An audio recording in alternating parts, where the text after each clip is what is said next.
Hi everyone, it's Heidi from flutterbyheidi.co.uk, back again with another project for you. Again, this is my Keep It Simple Saturday, or Simple Saturday stamping. So this is about just some paper, inks, a little bit of an embellishment, but something that is relatively straightforward on a basic card base for you. So the idea is that it gives you confidence in putting things together.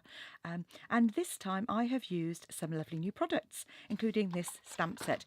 Now this stamp set, I have to say, is one that we were given when we attended our on-stage event, and it's Animal Outing, and it is so sweet, lovely sentiments, great for welcoming new additions to the family. But you can see here we've got a kangaroo and a koala, giraffes, you know, super safari type ones, but great for thank yous as well. And this is the card I've come up with, which is just some simple punching and layering. And as you can see, I haven't actually attached it to the background, but the idea is that it's a card that opens like this for a change, and it's a simple card base using half a piece of A4 cardstock, and I've just added some actually it's rich raspberry, but that's to show how it tones really well with Blackberry Bliss. And this is using some fabulous new paper, which is called Rooted in Nature, and this is available from the beginning of June for you, and it is super nature themed papers, and you'll see there's some lovely purples and greens and pinks, some new and returning colours, but you can see there got different shades. And on the back, as always, you've then got these lovely kind of more uniform patterns as well that you can use. So I'm going to be using this quite a bit because I think it's a great standby. Anything that's nature themed, it does appeal to me, and I thought it went really well with these. So on with the card making. So to make your card base, I have taken a piece of A4 cardstock and cut it straight down the middle. So for those in the UK, that's 10.5 centimetres or 4 1/8, and it's half the cardstock, so you score at 5 7/8, or if I'm doing it in centimetres, I actually just trim it to 29 centimetres and score at 14.5. I will put all the measurements on my blog. So that's our card base, very straightforward. And then we're going to start by stamping the image. So we're going to use this rhino again, and just ink it up really well with some Memento, because we're going to be using our Blends alcohol markers, and just pop him in the bottom corner. Just down and up, very straightforward. Pop it to one side for the moment.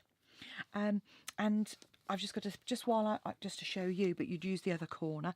While that dries, I'm going to use the same stamp, Thank You Big Time, and show you the new ink pads. So these are the new ones. They are slightly not quite as deep as our original ones. If I show you the Dapper Denim there, you see they are slimmer.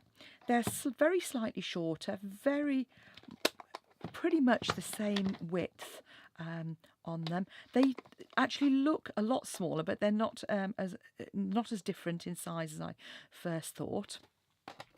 The main difference here is that one, they stack. They have these little dimples on top, so that they do stack with, if I can find another one, here we go. They stack and then don't slide, so that's great for popping them into your ink pad rack.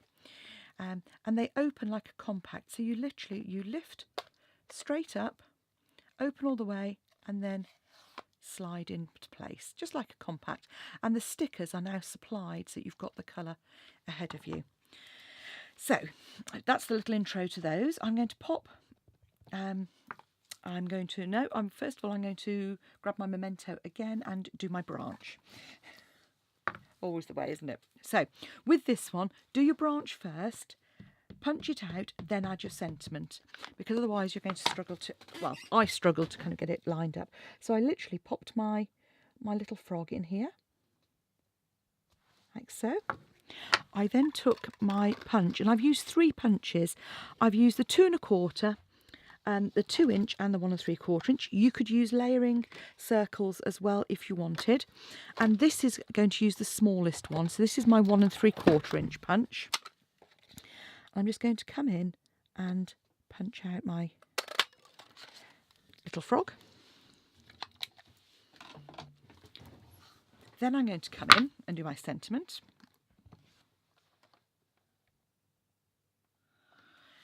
I'm going to stand up just to hover over.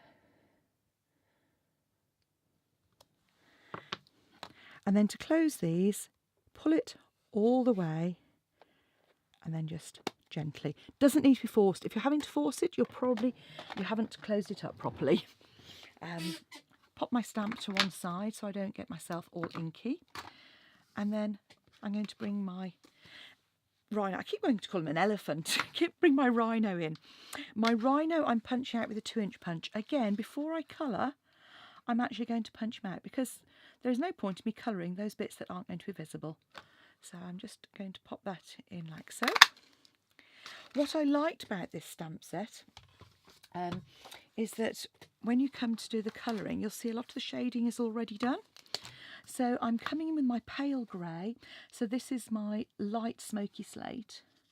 And I'm just going to colour all over.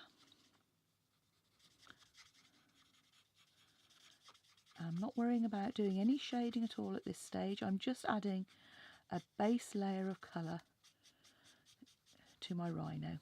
It was a rhino, not an elephant. Isn't it weird how you get things in your head? Well, it is, I think. Well, perhaps it's just me. My friends do tell me I'm mad. I say I'm not mad, really. I don't have to be mad to work here, but it helps, is our usual phrase. Then I'm coming in with my darker one. And I'm just going to go over where that shading already is. That's where I'm going to add my darker smoky slate. So just a little bit here. Because I'm going to come in and blend that as well. Or some of it. You'll see there's kind of lines there at the moment, aren't there? And you don't really want that to get some nice shading. So back in with my smoky, my light, and just round the edges of those, I'm just going to come in and blend a bit more. And the more you kind of saturate this, the better it sort of blends. And that's the point at which I start sticking to the lines themselves and just adding little bits of shading as we go. And then I thought it would be really nice to have a little bluebird. So I'm using the bullet tip end because these markers are sort of quite juicy, and I'm just kind of dotting because I don't want to get too much in there. And I actually did him all blue. I forgot to do his beak yellow. So this time I've remembered and I've got my yellow out. So I'm going to add the little beak like so. And I also thought actually it'd be rather nice to add a bit of shading in the background. So I thought if we use the light pool party just to add the sky in the background, and it just comes in. And if you don't do it so too solid, it's almost sort of like a little bit of clouds as well. Then I need to colour my the little bird branch and my frog. Now, obviously, being a tree frog, you could colour it in whatever colour you wanted. I went for the light old olive, just because we don't at the moment have a bright kind of colour. But I can see there are some new colours coming out, which is fabulous, which would look really great on this. My blends rack that I sell is going to be much, much fuller, which is what I hoped when I designed it. It is fabulous to have that looking as if it's got a lot more substance to it. So I'm just coming in and just colouring sort of half of these leaves, and I'm going to come back in with my light old olive afterwards. I haven't a clue what the video is doing time-wise. Oh, okay, well, I'm not doing too badly on time. I could zoom in, that would perhaps be a little bit more helpful for you. I'm going to have a look at the lighting for my videos, I think, because it's not working. I have got a couple of lights here, but when it's not very bright outside, I know it's a little bit difficult for you sometimes to see. But life gets in the way sometimes of me getting some of these things sorted. So there's our bits of colouring. So it really is quick and easy. With that, I've then got 2 layers of cardstock, and these are just a 1/4 inch narrower, or half a centimetre. So this is 5 5/8 by 3 7/8. I'm just putting some snail around the edge of that and popping that onto my card. I usually try, when I'm doing my cards, to kind of open it out and do it flat, as I find somehow that makes it a little bit more central. Well, sometimes it does, sometimes it doesn't. Managed to crease that bit of DSP while I've been working.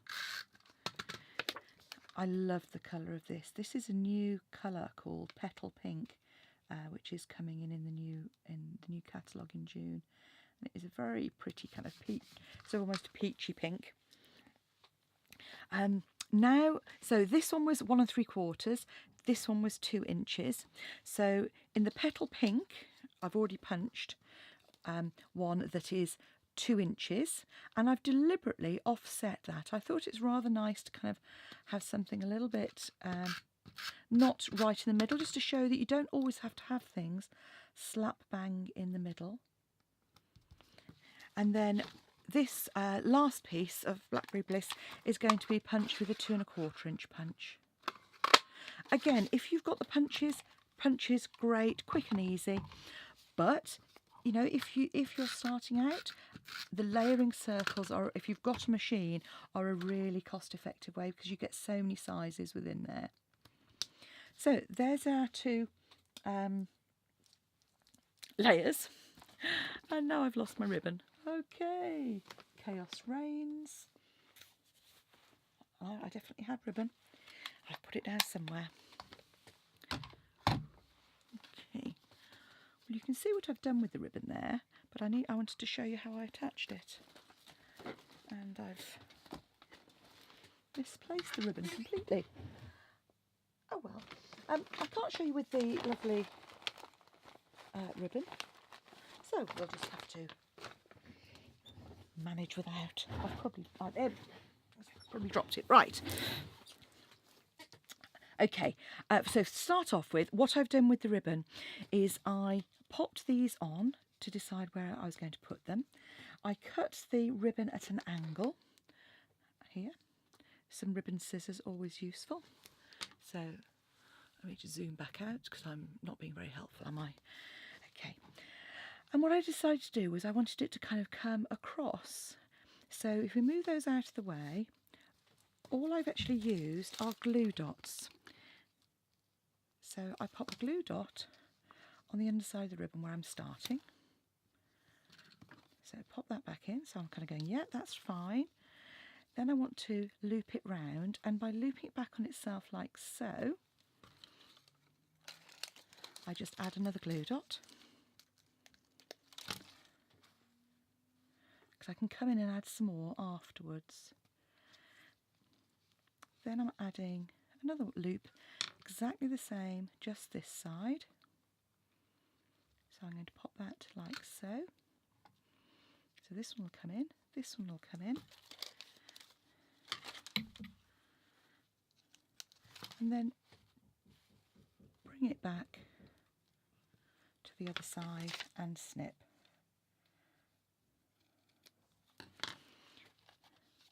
So once I've kind of got it roughly placed, I can then come in and add some glue dots to the underside of the ribbon to hold it in place. And you don't need dozens, you just need them at those kind of crucial points. You can see where it's kind of lifting up. So you want to make sure you've got a nice little bow bit there. And another one just here. And then all I need to do now is pop some dimensionals on the back of my circles, and I'm just kind of popping those in there.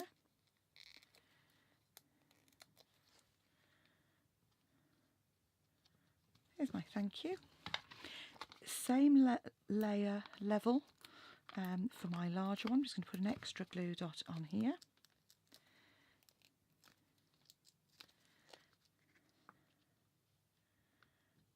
And just pop that over the edge there. And there we have a quick and easy fun little card.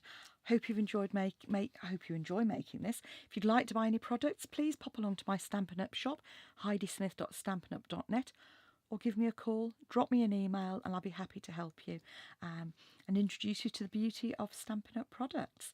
So thank you for watching. Come back and see me again soon. Bye now.